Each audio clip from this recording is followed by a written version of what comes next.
Şorada 11 район вәкилләре катнашты. Олар Ознакай, Актаныш, Әлмәт, Баулы, Бөгелмә, Лениногорск, Минзәлә, Мөслим, Сорман, Ширмешән һәм Ютазы районнарыннан балык булмаган балалар белән эшләү комиссияләренең рәисләре. Шулай ук җәмәгать тәрбиячесе вазифасын башкаручы тәрбиячеләр дә җыелган иде.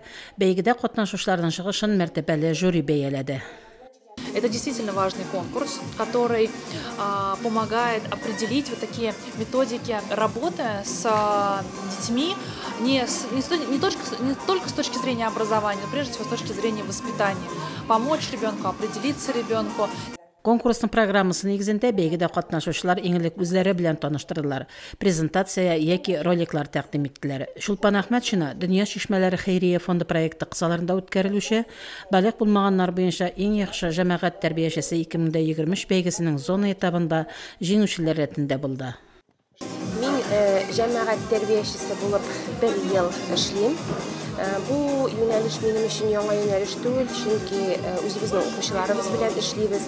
Педагог буларак аларга ярдәмче, таяныч булу безнең бит инде төп эшебез.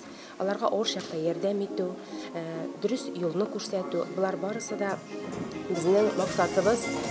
Бәйгедә Мөслимданын яклап чыгыш ясаган һәм җиңү яулаган райондашыбызны тәбриклибез. Мондый җиңүләр дәвамлы булсын. Фәридә Гайнтинова, Динар Нуртдинов, Мөслим телевидениесе.